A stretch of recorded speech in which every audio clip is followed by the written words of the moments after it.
तो 2% तो हमने इंटरेस्ट सबवेंशन देख लिया बैंक्स के थ्रू जो दिया जाएगा फार्मर्स को। उसके अलावा जो ये 3% का प्रॉम्प्ट रीपेमेंट इंसेंटिव दिया जाता है, उसमें बेसिकली जो फार्मर्स है उनको ये कहा जाता है कि आपको जो भी अपनी पेमेंट करनी है सप्लायर्स को या फिर जिसको भी उन्हें करनी होती है, जैसे कि वो रॉ मटेरियल अपना खरीदते हैं, फर्टिलाइजर्स खरीदते हैं, तो उसके ऊपर भी 3% का सब्सिडी दिया गया है कि और उनको बेनिफिट मिल जाएगा।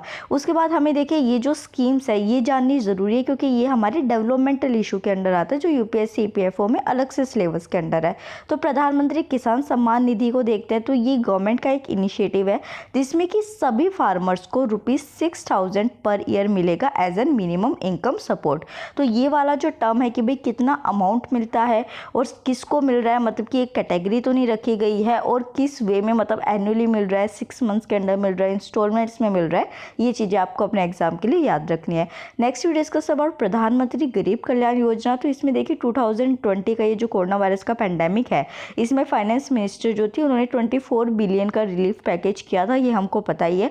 सिर्फ अभी इसके बारे में इतना क्योंकि पहले मैं आपको इसको डिटेल में बता चुकी हूँ। फिर प्रधानमंत्री फसल बीमा योजना को देखते हैं तो मैंने इसके ऊपर अलग से वीडियो भी बनाई थी कि अब जो चेंजेस लाए गए तो वो वीडियो भी आप देख लीजिएगा, डेवलपमेंटल इशू की प्लेलिस्ट में आपको मिल जाएगी। तो यहाँ पे इंश्योरेंस सर्विस जो है वो फार्मर्स को प्रोवाइड की जाती है, और यहाँ पे देखिए इस चीज़ को जो फॉर्मुलेट किया गया है वो वन नेशन वन स्कीम के अंडर किया गया है। एक्चुअली क्या था कि पहले जो फार्मर्स थे उनको 2 स्कीम्स के अंडर ये बेनिफिट मिला करता था इंश्योरेंस का। अब वन नेशन वन स्कीम के अंडर इसको एक ही स्कीम बना दिया गया है। अब आपको अपने एग्जाम प्रोस्पेक्टिव से क्या याद रखना है कि वो दोनों स्कीम कौन सी है जिसको कि इसके अंदर इंक्लूड किया गया है।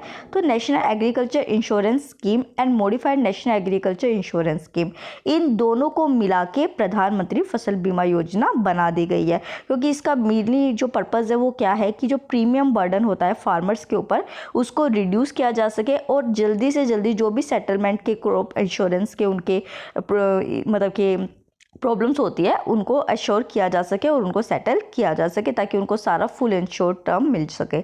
अब हमने देखा था इंटरेस्ट सबवेंशन क्या है, तो ये आपका जो है इकोनॉमी रिलेटेड टर्म हो गया, और इकोनॉमी रिलेटेड टर्म्स जो होते हैं, डेफिनेशंस जो होते हैं वो डायरेक्टली आपसे यूपीएससी ईपीएफओ में पूछी जाती है। तो आपको ये याद रखना है कि ये बेसिकली इंटरेस्ट सबवेंशन है क्या।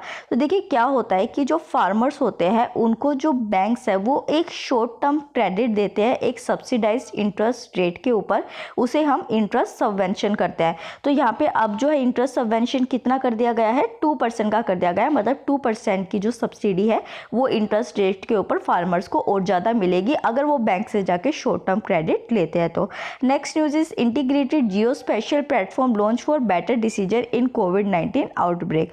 तो यहाँ पे देखिए department of science and technology जो है उन्होंने एक इंटीग्रेटेड जियो स्पेशल प्लेटफॉर्म जो है वो बनाया है ताकि देखिए करंट कोविड-19 का जो आउटब्रेक है उसमें से जियो स्पेशल डाटा सेट्स लिए जाएंगे, मतलब कि अलग अलग एरिया से डाटा कलेक्ट किया जाएगा।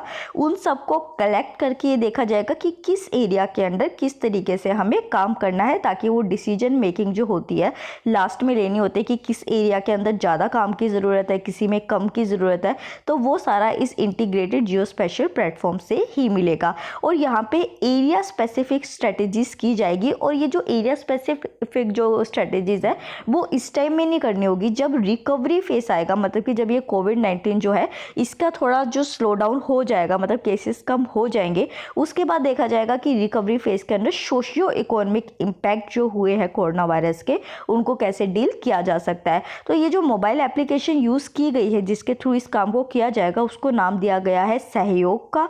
तो इसके जो है सेम ऑब्जेक्टिव है जैसे कि हम आरोग्य सेतु में हमने देखा है कि कोरोना वायरस के पैंडेमिक के दौरान काम में आएगा, पर सहयोग जो है वो जब ये केसेस कम हो जाएंगे उसके बाद रिकवरी के लिए काम आएगा। नेक्स्ट जो पॉइंट आपको याद रखना है, पहली बात तो याद रखना है कि ये कॉम्प्लीमेंट करेगा आरोग्य सेतु को। सहयोग और आरोग्य सेतु साथ में मिलकर काम करेंगे। इसको मैनेज किसके थ्रू किया जाएगा, सर्वे ऑफ इंडिया के थ्रू। और ऐसे क्वेश्चंस आपको पता ही है कि डायरेक्टली पूछे जाते हैं ऐसे पॉइंट्स, तो आपको ये याद रखना है। और उसके बाद आपको याद रखना है कि देखिए इस तरीके से डाटा मिलेगा कैसे, तो कम्युनिटी एंगेजमेंट करके जितना भी कोविड-19 से स्पेसिफिक डाटा है उसको कलेक्ट किया जाएगा और फिर रिकवरी फेज में उसे यूज़ किया जाएगा। उसके बाद एक इंटीग्रेटेड जियो स्पेशल प्लेटफॉर्म भी बनाया जाएगा ताकि जो नेशन की हेल्थ इमरजेंसी मैनेजमेंट है उसको अच्छी तरीके से किया जा सके। Next news is about IMF proposes to deploy its full $1 trillion lending capacity to support countries।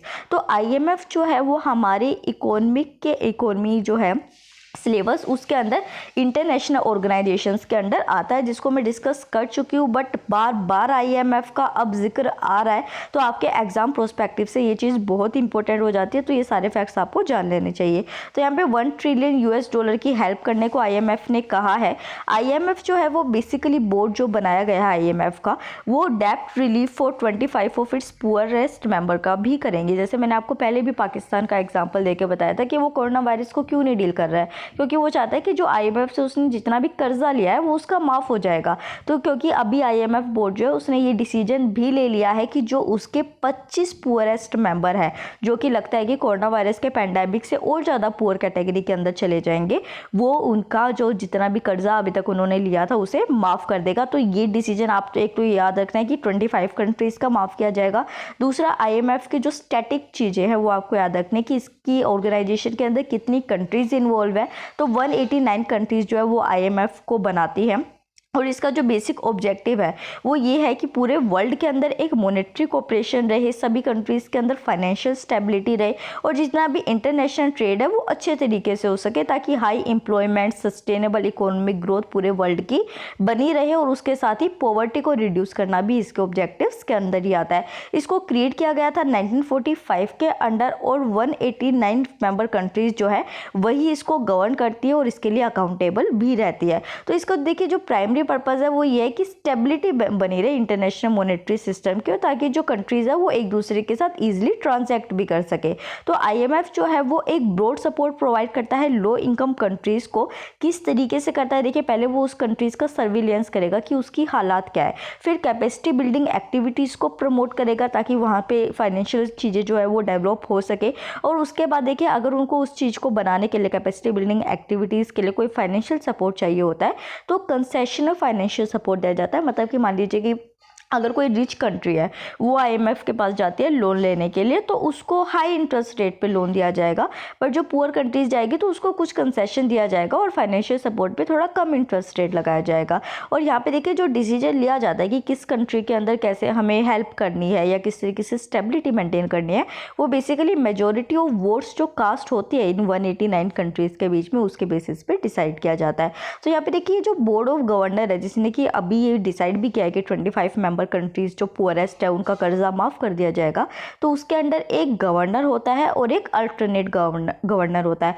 और देखिए ये जो गवर्नर और अल्टरनेट गवर्नमेंट है ना, ये उन सभी 189 कंट्रीज के होते हैं, मतलब कि हर कंट्री से एक गवर्नर और एक अल्टरनेट गवर्नर होता है और वो सारे मिलकर बोर्ड ऑफ गवर्नर फॉर्म करते हैं। यहाँ पे देखिए IMF जो है उसकी अगर हम देखें कि उसके पास पैसे कहाँ से आते हैं, उसके पास फंड कहाँ से आ रहे हैं, तो कोटास के थ्रू और लोन्स के थ्रू उसको पैसे आते हैं। लोन्स में जो इंटरेस्ट रेट है उसके थ्रू आता है, और कोटास में क्या होता है कि बेसिकली जितनी भी कंट्रीज होती है उनको कुछ स्पेसिफिक पार्ट दिया जाता है कि आप हर साल इतना कॉन्ट्रीब्यूशन IMF को करेंगे। तो यहाँ पे देखिए जो कोटास होते हैं वो बेसिकली पूल्ड फंड्स होते हैं जो कि मेंबर नेशंस देते हैं और लार्जर इकोनॉमिक इंपॉर्टेंस के होते हैं क्योंकि लार्जर कोटास इसमें नेशंस को प्रोवाइड किया जाता है। तो जो वेल्थियर कंट्रीज होती है उनको ज़्यादा मनी का कोटा दिया जाता है, और अगर देखिए कोई आपको ज़्यादा पैसे देगा, कोई आपको ज़्यादा फेवर करेगा, तो ऑब्वियस है कि आपका भी इंक्लिनेशन उसकी तरफ ही ज़्यादा होगा। तो यहाँ पे जो है मोर इन्फ्लुएंस जो होता है फिर वेल्थियर कंट्रीज़ की तरफ ही रहता है IMF का। और उसके बाद देखिए जो मेंबर का कोटा होता है, मतलब मान लीजिए जो US है वो सबसे ज़्यादा दे रहा है यहाँ पे फंड्स या फिर जो कोटा है, तो उसके बाद जो US होगा उसकी जो वोटिंग पावर होगी वो भी डिटरमाइन करेगी कि अगर जब वोटिंग हो रही है तो US ने किस साइड वोट करी है, उस बेसिस पे भी IMF अपना डिसीजन लेगा। तो चलिए अब करंट अफेयर खत्म हुआ, अब हम क्वेश्चन आंसर शुरू करते हैं। तो first is ozone hole refers to hole in ozone layer. Second जो ऑप्शन दिया था वो था decrease in ozone layer in troposphere. C था decrease in thickness of ozone layer in stratosphere. And D था increase increase in thickness of ozone layer in troposphere. So congratulations Amol and Lokesh. आज मैं लोकेश का नाम भी इसलिए दे रही हूँ क्योंकि लोकेश जो है हर बार आंसर करते हैं बट वो थोड़ा सा मिनट लेट हो जाते हैं किसी ना किसी स्टूडेंट के बाद, तो इस वजह से उनका नाम नहीं लिया जाता। बट लोकेश गुड, आप अच्छी तरीके से कंसिस्टेंटली आंसर कर रहे हैं। अब आप अपने आप को ऐसे अपडेट रखिए और अमोल आप भी अपने आप को ऐसे अपडेट रखिए और मैं विश करती हूँ आप दोनों का जल्दी से जल्दी एम अचीव हो सके। तो देखिए जिन लोगों ने इसको अटैम्प्ट नहीं किया था उनको मैं बता दूं कि जो सी ऑप्शन है वो करेक्ट है इसमें। जब ओजोन लेयर, इसको मैं एक बार डायग्राम के थ्रू आपको दिखा देती हूँ। तो देखिए ये जो है हमारे अर्थ है और अर्थ के ऊपर इस तरीके से एटमॉस्फेरिक लेयर्स प्रेजेंट होती है। तो अगर हम 0 से 10 किलोमीटर तक की लेयर को देखते हैं तो उसको हम ट्रोपोस्फेयर कहते हैं और 10 से जो 50 किलोमीटर की लेयर होती है उसको हम स्ट्रेटोस्फेयर कहते हैं। ये जो स्ट्रेटोस्फेयर होती है उसके अंदर होती है ओजोन लेयर प्रेजेंट। तो इसको मैं एक बार डायग्राम के थ्रू आपको दिखा देती हूँ। तो ये देखिए हमारी जो अर्थ है इसके थ्रू अगर हम इस तरीके के जो केमिकल्स होते हैं जैसे कि CFCs हो गया, मीथेन हो गया, नाइट्रस ऑक्साइड हो गया, इस तरीके की अगर गैसेस जो है या फिर जो कंपाउंड्स है वो रिलीज होते हैं तो क्या होता है कि हमारी जो अर्थ होती है वो ज़्यादा गैसेस रिलीज करने की वजह से हीटअप हो जाती है। हीटअप होने की वजह से जो UV रेज आ रही होती है, मतलब जो सन की रेज आ रही होती है, यहाँ पे स्ट्रेटोस्फेयर के अंदर ओजोन लेयर होती है, वो ओजोन लेयर CFC के ऊपर वर्क करती है और जो हमारा ओजोन लेयर होती है उसके अंदर होल बनाने शुरू कर देती है, मतलब उसको डिप्लीट करना शुरू कर देती है। अब ओजोन लेयर क्या कर रही है, हमें प्रोटेक्ट कर रही है। अगर ओजोन लेयर डिप्लीट होनी शुरू हो जाएगी, उसके अंदर होल बनने शुरू हो जाएंगे, तो जो सन की UV रेज है वो क्या करेगी, डायरेक्टली हमारी अर्थ में आने लग जाएगी और हमको इफेक्ट करेगी। तो इस वजह से आपको पता होना चाहिए कि स्ट्रेटोस्फेयर जो है उसके अंदर ओजोन डिप्लीशन होता है और उसी की वजह से हार्मफुल UV रेज हमारे पास आती है। नेक्स्ट क्वेश्चन हम आज का डिस्कस करते हैं जो कि अभी आपको बताना है। तो first consider the following statement. तो इसमें फर्स्ट स्टेटमेंट दी गई है, प्रधानमंत्री Fasal Bima Yojana aims to reduce the premium burden on farmers. And second statement is Pradhan Mantri Kisan Samman Nidhi initiative provide ₹10,000 per year to all farmers. तो A option is 1 only, B 2 only, C both 1 and 2, D neither 1 no 2। तो एक बार please इस video को pause करके इस attempt कीजिए। Okay done.